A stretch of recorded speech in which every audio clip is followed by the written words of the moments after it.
There must be like propellant simulation software because they surely can't like test this on actual physical. Well, back in the day, they had to just build it. Well, you mean back in the day, walked uphill in both ways. It was like, I mean, like anything back in the day before computers, where you like had like. You just had to do it, and like your simulation or modeling was like a sheet of paper where you're like calculating stuff. Well, but you can heat flux. You know, like you can literally see how much energy and how much heat is inside the combustion chamber. How much, you know, and that is a measurable thing even without a computer. Now, I'm not near smart enough to do any of this. Like I've never tried measuring the heat flux of anything. I barely even know what that means. I'm just smart enough to regurgitate it. My friend. You haven't lived. But that is something that people would calculate, and they find out, okay, copper, you know, does a better job of transferring the heat between the walls of it and into the propellant, blah, blah, blah, blah, compared to XYZ. So, you know. Materials people. I've met just in all walks of life, especially just through MIT, through everywhere, where there's some people are just like 100x smarter than anyone you've ever met at a particular thing. Like you mentioned copper. They'll know the heat dissipation through different materials. They'll understand that like more than it's like, holy shit, it's possible for a human being to deeply understand a thing. Dude, aerospace is full of that. You'll have people that are so niche in some thing that like the average person has never even remotely thought of. Yet this person has done it 40,000 different ways in an environment, being like, well, we found out that if we turn it 4 degrees that way and add 4% niobium, you know, like just things that you're like, what is your life? And how do you know this? You know? And the funny thing about them, they usually don't think it's a big deal. Yeah. They're usually like, they're so nonchalant about it that if you don't actually, you have to know enough. You actually have to know quite a lot to appreciate how much more they know.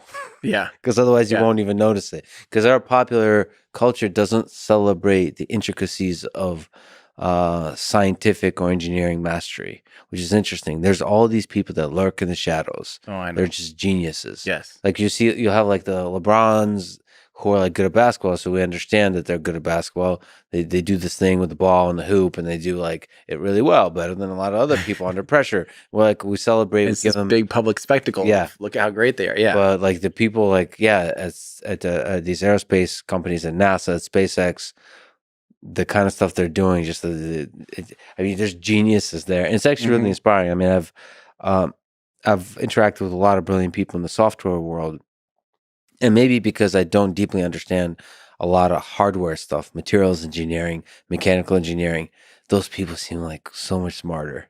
I mean, it's always like the grass is greener or whatever the expression is, but there's a depth of understanding that engineers have that do like mechanical engineering that's just awe-inspiring to me. Well, not to get too like I don't know what the word would be, introverted or something or whatever, but that's actually kind of the whole point of Everyday Astronaut. Like that's almost the whole point of what I do each year.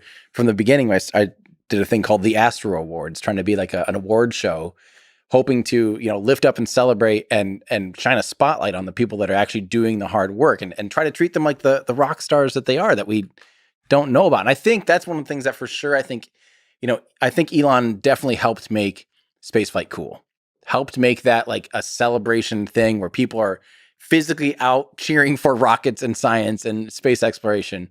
But I think that's just the beginning. You know, I think like this should be a thing where the general public looks to these people as the coolest ones, as the coolest places to work, as the most important things. You know, sports are great and everything. I'm a big Formula One fan and things like that. But, you know, at the same time, like we should be celebrating the people doing this crazy work, you know, clocking in countless hours, just trying to figure out this one little thing that's going to help us further our understanding. I mean, what's cooler than a giant thing with a really hot fire that goes boom and goes up into the air? I mean, like there's no, it's like, to me, like bridges are inspiring. It's like incredible architecture design, and like the humans are able to work against nature, build these gigantic metal things, but like rockets, with a tiny little humans on top of them, Yeah. flying out into space. It's like it's the coolest possible thing. Everything comes together. All the different disciplines come together for the high stakes drama of riding that super powerful thing up away from the thing we call home, Earth. It's like it's so amazing. Exactly. So freaking amazing. Well, I think that's kind of part of my like story arc is I just used to be a huge car and motorcycle guy. Like I just loved, things that go fast and, are loud and go fast and make lots of power. And at the end of the day, like at some point you realize nothing goes faster and it's louder and makes more power than a rocket. And I think that's kind of where I eventually just ended up, wound up there just because there is nothing cooler than that. Yeah, that's the ultimate level of reach as a car guy is you become a rocket guy. Yeah, 100%. And at some point, some car guys literally become rocket guys and strap rockets to cars and try and break land speed records. Like it's the same universe here.